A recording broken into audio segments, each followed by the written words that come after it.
کیا وجہ ہے کہ چھوٹی چھوٹی باتوں پر گھروں میں جھگڑے شروع ہو جاتے ہیں؟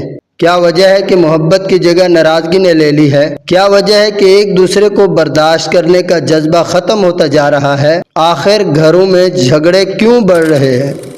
الحمدللہ رب العالمین والصلاة والسلام علی سید الانبیاء والمرسلین وعلی عباد اللہ الصالحین۔ محترم سامعین، گھر سکون کا مرکز ہوتا ہے، لیکن جب اسی گھر میں آوازیں بلند ہونے لگیں، دل دور ہونے لگیں تو زندگی مشکل ہو جاتی ہے۔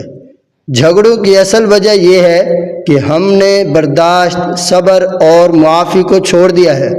ہر شخص اپنی بات منوانا چاہتا ہے، کوئی جھکنا نہیں چاہتا، اور یہی وجہ جھگڑوں کو بڑھا دیتی ہے۔ قرآن کریم کے اندر اللہ رب العزت ارشاد فرماتے ہیں وَالْكَاظِمِينَ الْغَيْظَ وَالْعَافِينَ عَنِ النَّاسِ وَاللَّهُ يُحِبُّ الْمُحْسِنِينَ، یعنی جو لوگ غصہ پی جاتے ہیں اور لوگوں کو معاف کر دیتے ہیں، اللہ رب العزت کے ہاں وہی لوگ پسندیدہ ہیں۔ یہ آیت ہمیں بتاتی ہے کہ گھروں کو بچانے کے لیے غصہ دبانا ضروری ہے۔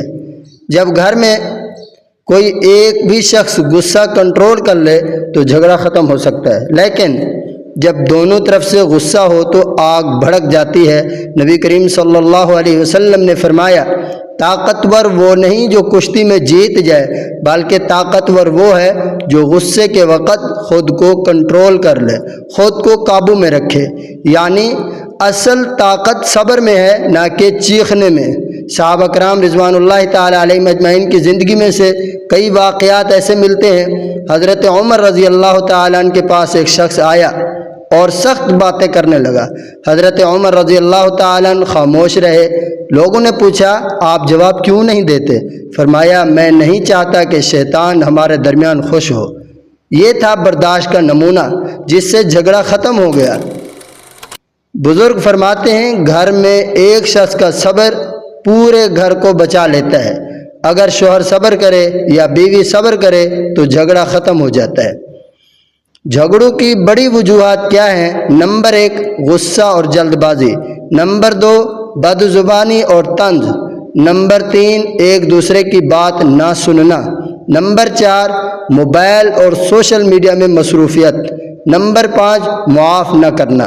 جھگڑے ختم ہونے کا آسان طریقہ کیا ہے؟ روزانہ یہ اعمال کریں۔ نمبر 1 غصہ آئے تو خاموش ہو جائے، نمبر 2 فوراً وضو کر لیں، نمبر 3 ایک دوسرے کو سلام کریں، نمبر 4 معاف کرنے کی عادت ڈالیں، نمبر 5 گھر میں قرآن کریم کی تلاوت کریں۔ انشاءاللہ جھگڑے کم ہو جائیں گے۔